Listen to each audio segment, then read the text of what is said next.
Thinking progress, acting progress. Maybe you heard in your organization from time to time, people sit there and think, you see this competitor offering that product, maybe we should have had that. Or suddenly you see that in an industry which is labeled conservative and traditional, suddenly someone has a web shop offering goods and you think, we could have thought about that. Or suddenly a global pandemic hits you and people realize, online meetings actually do work and people are able to work from home without having any dip in productivity. Maybe we could have thought about that before. And this is exactly what we're going to talk about today. Thinking progress, acting progress. And by the way, we really have great guests this week. Just yesterday, 2 interviews were published. So first is Sarah Fox. Sarah Fox is someone who thinks and acts progress. She's a lawyer who had a goal, and her goal was to revolutionize the contract system in the construction industry. And you know how difficult it is to get any kind of change into the construction industry.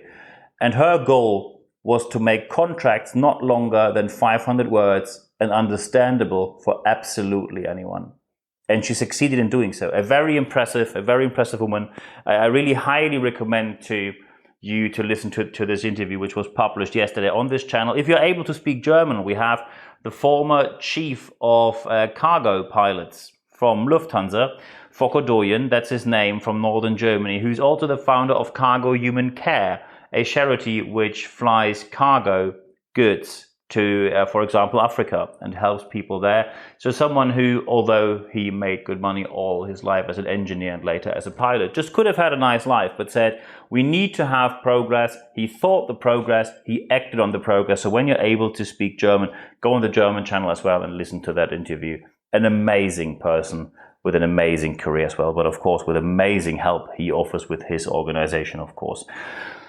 We're now going to look into what's happening right now, because some progress we have is positive, some of it is negative, and we will see what is the problem and how can we do better. Because I always promise in my podcast, we're not going to address the issue, we address the issue and offer help, offer advice, offer solutions. So sometimes you have some sort of progress which is a bit of a pseudo progress. I just give you an example. Marjorie Taylor Greene, a senator in the United States of America, a politician in the United States of America, who is very open for conspiracy theories, let's just put it that way. She is reasonably crazy, pretty much an unreasonable person. But this person now thought it is time to put the government under pressure, and she wrote a long letter to Joe Biden, said this needs to change immediately or the end of all days is near, and she demanded an answer until the 31st of June and said, thank you very much, please answer back, etc., signature with her name below. Well, if you send a letter like that to the office of the president, there's one thing you should check first. There is no 31st of June. The day doesn't exist. And that simply tells you that some progress is so not thought through that it immediately falls apart as soon as you just read the header of it. But that, of course, is an exception. That is not the rule. There are a couple of changes which are not very positive. So, for example, the Pope denied that Cardinal Marx from Munich retires or resigns. Better, he offered his resignation. And normally these resignations are accepted. It is very unusual that the Vatican does not accept a resignation. Cardinal Marx said that he is involved in the scandals that the Catholic Church has, and he wants to retire so other people can renew the whole organization.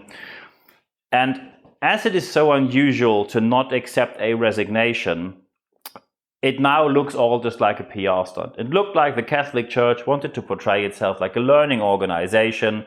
So the Cardinal Marx generously, in high commas, offers his resignation, and the Pope then denies it because the Pope thinks that the person who said that he is accountable, responsible and accountable for some of these scandals and is involved in the whole problematic side of the issue, that person should now be part of the solution. Wow. What an amazing point of view, and in the most negative way possible. How can you remotely think that the person being part of the problem and admitting that they are part of the problem should now become part of the solution? Just imagine, turn back time, go back to 2008. Do you think that after the world economy was on the brink of a collapse, that we should have asked the bankers who caused the issue to clean up the mess? No, because you know that evidence could get lost, that evidence could be changed, or that evidence never comes to surface, because you cannot make the offender, especially when the offender admits they offended or are part of the problem, you cannot make the offender part of the solution, especially not in the way it is done here. Of course, there is positive change as well, and there is positive progress. And two companies I have to mention, Uber and Lyft, you know, the transportation services, which still are fought against in Germany for no particular reason, because people in Germany, and especially the taxi lobby, obviously thinks that fighting against something is part of a solution. You can delay progress with legal actions, but you cannot make progress disappear. It is simply not possible. However, getting back to the main point, Uber and Lyft had a positive shout out from Vice President Kamala Harris for offering free rides to vaccination appointments. And of course, people commented and said, is it good when a transportation company that is struggling already during the pandemic now offers free rides? Well, how much would it cost, besides the fact that you cannot book a president or vice president for marketing? How much would it cost a company to get that positive outreach from such an amazing person like Kamala Harris? How much money would it cost you to get that outreach? So very well done, Uber and Lyft. That is a smart decision how to introduce positive change, a win-win situation. You get great marketing, and at the same time, your company gets a positive call out, and you in return deliver free rides, which of course will cost you far less. Unfortunately, sometimes there are moments where I really sit here and question the sanity of humankind. Maybe you know these moments. I can tell you that one of these moments was yesterday. Yesterday, I saw a speech delivered by Colleen Emmerman. She's a director at Harvard Business School, and Boris Groysberg. She wrote a book together with Boris Groysberg, who is a professor at Harvard Business School, and the book is called Glass Half Broken. So not glass half full or glass half empty, it's glass half broken, and it's about equality and chances to get a career for women. And there was a study, and I am now going to mention the full name of the people involved, because otherwise people will think I just made that up. So the study was conducted by Michelle Peluso, Carolyn Helen Baird, Lynn Kesterson-Towns. It's called Women in Leadership and the Priority Paradox, together with IBM, conducted in 2019. And in the year 2019, there is no numbers twist or a typo in the year, because I checked. In the year 2019, 2/3 of male senior executives said during interviews, so these interviews are formal, so you know you're interviewed for a scientific study, 2/3 of male leaders say that their career would have been exactly the same when they were a woman. I mean, it's the year 2019. I give you a very simple comparison. This podcast, and I'm very grateful that this podcast is going well. Again, last week we had a top 100 position, ranked 69 with a podcast. Thank you very much for your continuous support. Truly amazing. But I can tell you, less people would have listened to my podcast in the first year. I reached out to 25,000 people in 40 countries. Never expected that. Really appreciate that you like the content. However, less people would have listened to this podcast if I would not be a white man. As you know, I am gay, which already will make certain people turn away due to their whatever beliefs they have. But if I were a black transgender woman, probably I would have reached out to 2,500 people, if not even less, only due to personal biases. And when I see that in the year 2019, 2/3 of male leaders say, and actually it's more than 2/3, more than 2/3 said that, more than 2/3 of senior leaders say their career would be exactly the same if they had been a woman, or would be a woman. I'm honestly lost for words. How, and I have to put that into straightforward words, how ignorant towards reality do you have to be that you think that could be remotely true? Do you honestly think that all women are just too lazy? One of my friends, the futurist Graham Codrington, who are interviewed who are interviewed here on this podcast as well. He's an international renowned futurist traveling around the world, of course, during the pandemic, delivering everything online. He's a futurist and he's strongly based in science. And he posted, when I put that on social media, just to ask for people's reaction, he said that often men chose higher paid careers like doctors, engineers, or CEOs, and women choose lower paid careers like female doctor, female engineer, and female CEOs. And this is, of course, he meant that in a sarcastic way. This is as spot on as it is said. We are in the year 2019, 2/3 of senior leaders are not aware of discrimination against women, not even talking about minorities, not even talking about the gender issues or language issues in certain countries. And when you look at the World Economic Forum, which is also strongly based in science, the World Economic Forum already says that equality is set back by a whole generation, which means minimum 10 years. And I can tell you, and I am in high commas only affected due to being an openly gay man, the number of emails, of hate emails during the pandemic is 10 times higher than it was before. So when you say there is no discrimination, please prepare that your organization will have an existential crisis when it comes to employer branding, attracting talent, winning talent, developing talent, and retaining talent, because you're obviously so far away from reality that any talented person will leave your organization as soon as they have any option available. And I give you an example from exactly that study. Because of course, the study I just mentioned gives real-world examples, and one of the examples is, and I quote from the study, this is from a female leader, and I quote, "The moment I said I was pregnant, my team was restructured, and 2 of the 3 people that I had reporting to me were put at the same level. And I was taken from a team of 30 people to a team of 6 people. It was a demotion." And that happened in year 2019. That, of course, isn't even remotely acceptable. And also, there is no scientific backing for such actions.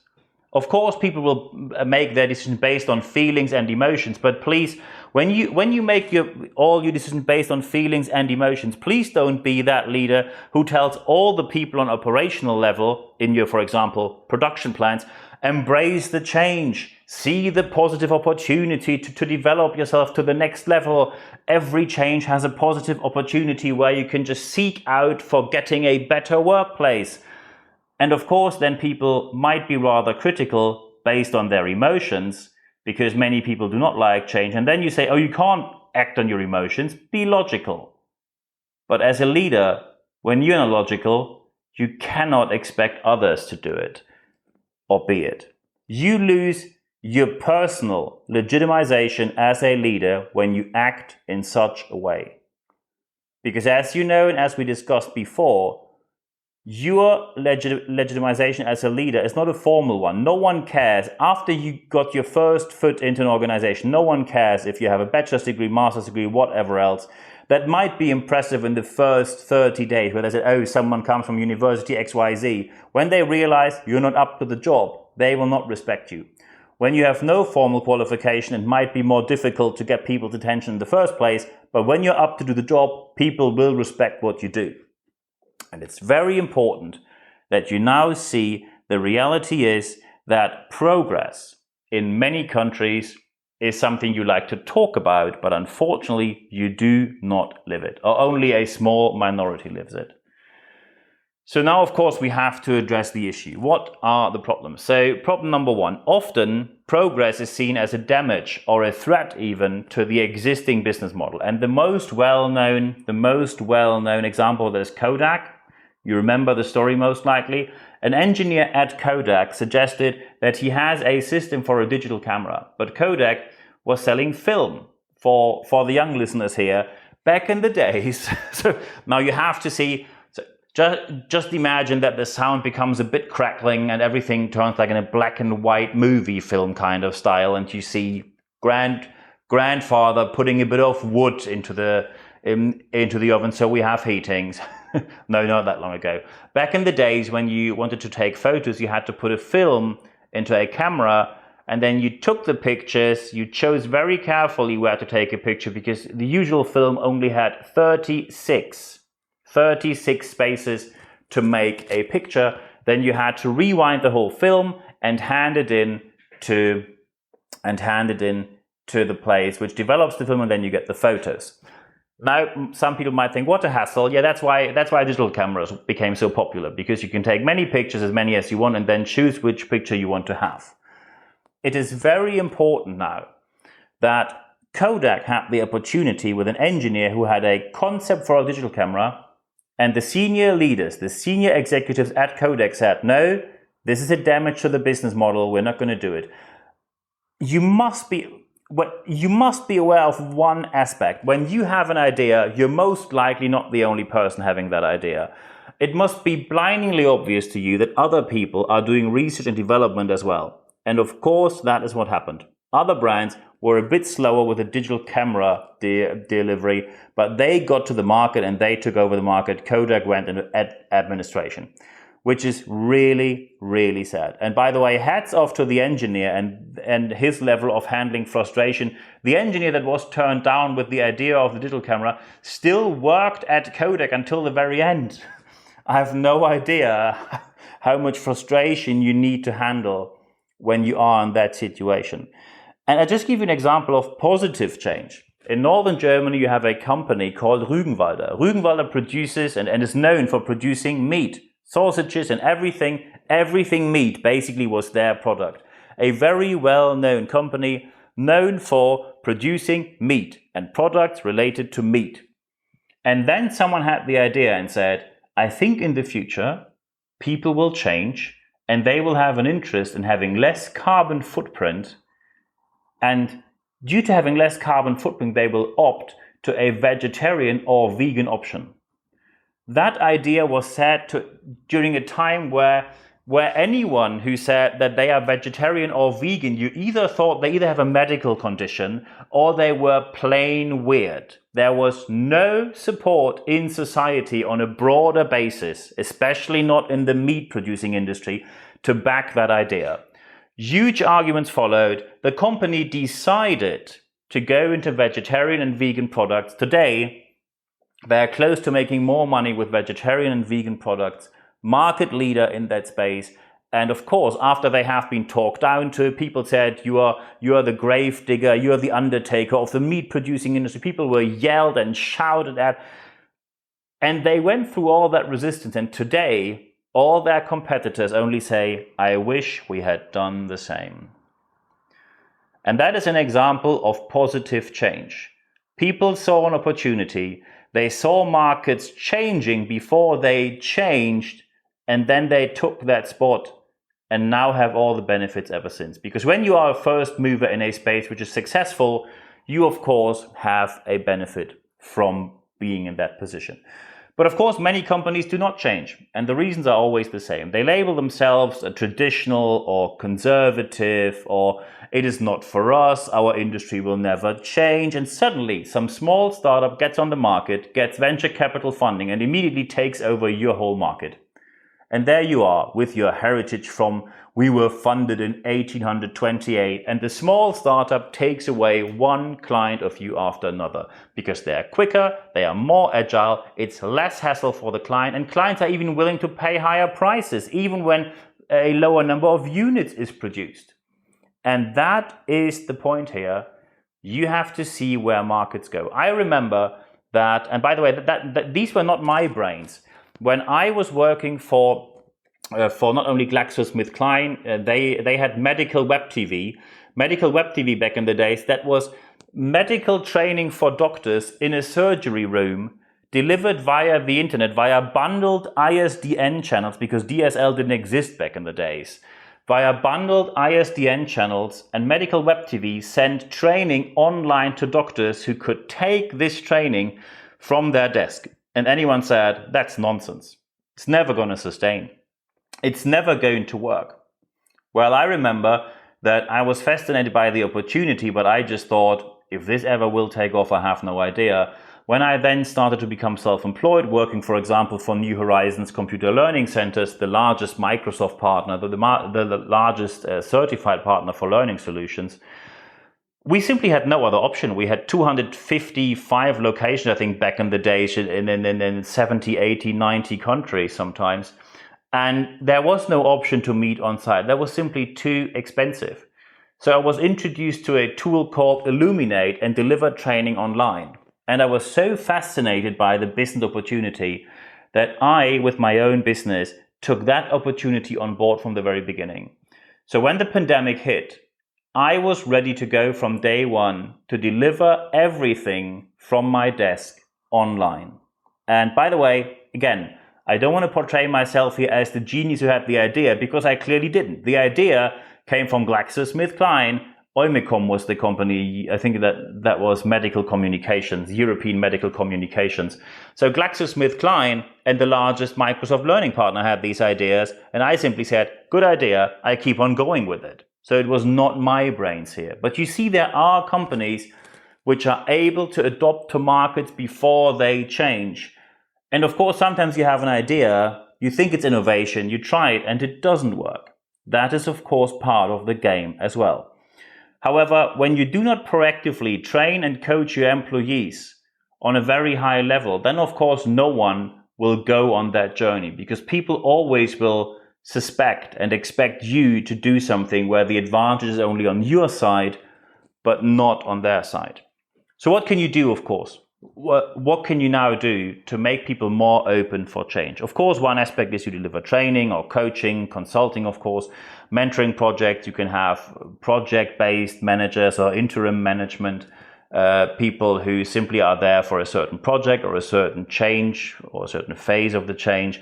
You can have people speaking at your events, and of course you can have articles. I publish an article every week if you're interested in that, because some people already went to the Leadership magazine, thank you very much, then got back to me and said they charged me for that. Well, it's not me charging you, it's medium.com, the platform which hosts the whole magazine. I can understand that they want to make a certain amount of money when people go on their platform. However, if you want free access, just go to expert.nb-networks.com, put in your email address there, and then you get, once per week only, you get an email with free access to the articles and more. And as usual, it's 100% content, 0% advertising. So now, of course, we have to look into how can we do better. So step number one, progress does not happen as a side hustle. When you have heard about, for example, continuous improvement processes, or you have heard of lessons learned after projects, you heard of Six Sigma, green belt, yellow belt, black belt, whatever, continual service improvement when you talk about ITIL, that's an IT approach for organizing IT, different ISO standards, all these approaches have innovation and progress integrated. So it's not that during the pandemic, someone pulled out of their hat something like, oh, look, innovation and progress. This is not how it happened. You need this process in business as well. And one thing now is very important. When you have this process, you must have it respected, because there is never a we're done here in your business. You have to get rid of people who think that they put a certain business model in place and then they can only administer what or manage what's in front of them. And they think this is just a business model going on for the next 40 years. These are people who are not useful for your business. So it's very important that people know that change is a constant state now. And of course, you have to hire and recruit people who have that idea in mind, who have that attitude towards change. And yes, they come with a price tag, but they are your only chance to constantly innovate. So when you have a process and every 3 months people do a presentation, like the Innovation Forum, a very classic approach that many organizations do, And when the usual reaction to these innovation forums is, oh, great ideas, but we are very traditional, we are very conservative, I think this is not for us, then of course people will leave your organization and you will be as immobile as you were before, and some disruptive market change will wipe you off the map, or will at least cost you a significant share of the market share you had before. So the budgets have to be allocated appropriately. When you think that you can have innovation as a side hustle for a minimum budget, there's a very simple principle which you know as well: no invest, no return. Think of yourself. When you're listening to this podcast and you're a senior leader, you're a senior executive, and someone would say, would you work for 30% less? You most likely will say no, because I'm worth my salt, I'm worth my money. And that's exactly what I just told you. So no invest, no return.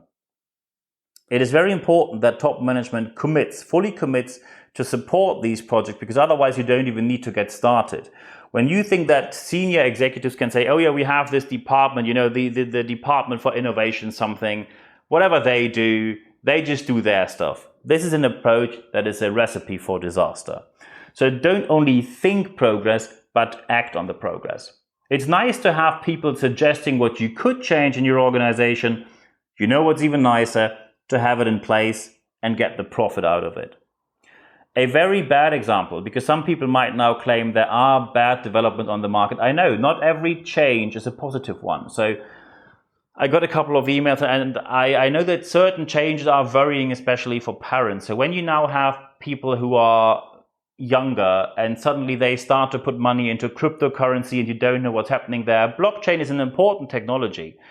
So is cryptocurrency as well. However, when there are just trends like Dogecoin, or you have these motivational, inspirational speakers taking money off people, just recently, Dean Graziosi and Tony Robbins were called out again, and pretty much white men selling motivational, inspirational chumbawamba, which makes you feel good, but you are exactly where you were 3 days later. But there are good examples. There are good examples of innovative business models. When I, for example, only tell you, and these are people, by the way, who call out fake gurus.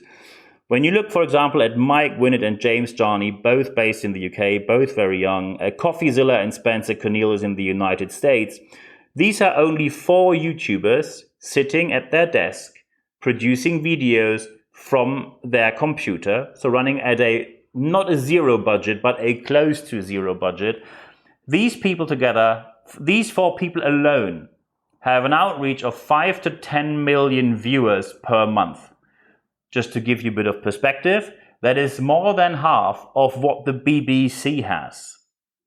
So 4 people sitting at their desks on their own, just doing research and presenting the result of that research, have more than 50% of the outreach than a world-renowned news outlet and TV station like the BBC.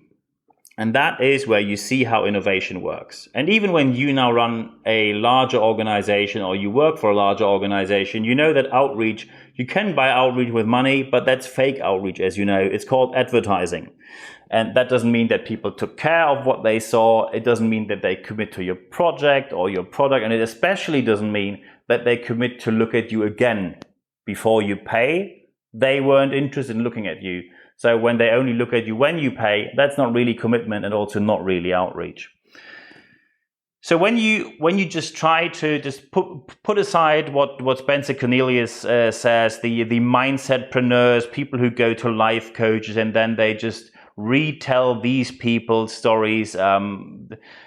Spencer Cornelius calls it the low-hanging fruit of the self-education space. And I like the term self-education. Self-education is you just hear something from someone and then you retell it, and you don't background check, you don't do anything. You just retell stuff you heard without any proper scientific evidence. And of course now people might ask, Niels, what are you doing for your business model and the innovation in that business model? I can tell you I am now at HEC Paris, which is and when you go on my LinkedIn profile, you see that I am constantly doing a lot of education. It would be ridiculous if I would offer education courses, training, speaking, coaching, and I don't do professional qualification for myself.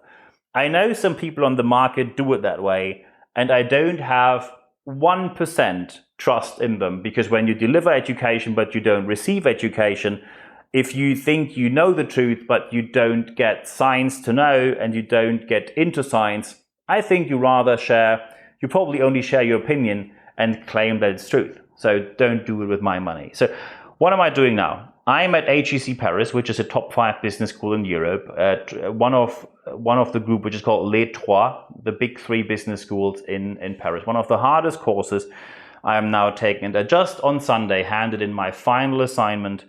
And the course is called Business Model Innovation. And business model innovation is an innovative approach, a scientific approach, how to innovate business models constantly. So your organization normally develops the following. Let's say you run a hotel. Suddenly you realize, oh, there's a new company called Airbnb. Then you ignore it because it is, as many people said, only an app. 1 year later, you realize that especially the younger people suddenly prefer to book their travel accommodation via Airbnb due to flexibility, not even a price advantage. Airbnb on average is even slightly more expensive than many hotel offers, but only due to the atmosphere this company created around how you can book your accommodation and the flexibility and the different options they have on that app. And that is you sitting at your half-empty hotel saying, I didn't see that coming. Business model innovation means you are constantly innovating your business model. I heard about this approach before, I read a lot about it, and when I saw that this course was offered, I immediately signed up for it. It's a lot of work. So it is very important that you constantly, and the same applies to me, innovate your business model. And that is, again, what I can only tell you. When you want to listen to someone who not only talked about it, but did it, the interview I did yesterday with Sarah Fox, just imagine with everything you now heard, a female lawyer shows up and says, I want to change the contract world in the construction industry. So first you have to fight the bias of being a woman in the legal industry, then the bias of being a woman in the construction industry, and then the bias of being a woman in the legal and construction industry that wants to change the most fundamental aspect, which means contracting. And you want to make contracts not only shorter, but more spot on and precise that anyone is able to understand them. You can now think what kind of resistance she met, and she overcame that, and she's successful with what she is doing. Highly recommended to listen to her interview. If you're able to speak German, go on the German channel as well, please. Focko Doyen from Lufthansa, former chief of the pilots from the cargo fleet, and also the founder of Cargo Human Care, very important charity. He could have just been a pilot and an engineer and say, I just do my job, it's well paid, and then I retire. But he decided, I want to do more. And then overcoming the we do only cargo for money to we do cargo to help people approach, and then implementing a charity across nations to deliver help. That is just truly amazing. So when you now look at your own business, look at where are the aspects where you think that the markets are going to change. Is there any scientific evidence? Do you need external help? Are there aspects where you simply know you do something in the same way for such a long time, it is pretty much self-evident that change is going to happen, because nothing will stay there for another 40 years just because you did it that way for 40 years. And when you now think, yeah, I think we have a couple of options which we should look into. I'm very happy. Feel free to put something in the comments here. Of course, also feel free to, if you like this podcast, give me a score on Apple Podcasts. Would love to see 5 stars from you. Thank you very much. Or whatever other podcast platform you're now listening on. What I really appreciate is that every week I have discussions with people, especially via email and on the phone. So feel free to drop me an email, nb@nb-networks.com. And of course, listen to the other podcasts and interviews I mentioned before. Very happy to start the discussion with you, but it's now very important that you do not only talk about progress, because this podcast, for a very good reason, is named Think Progress, Act Progress. Because no matter how great the ideas are you have, they are all useless when you don't put them into your real-world practice of your business or your organization. I'm happy to help, and of course I wish you all the best implementing the suggestions I made into your own organization. Very happy to have a chat with you if you have any additional aspects where you say, might like to talk a bit more about this. Now, I wish you all the best to implement this in your organization. And at the end of this podcast, there's only one thing for me left to say. Thank you very much for your time.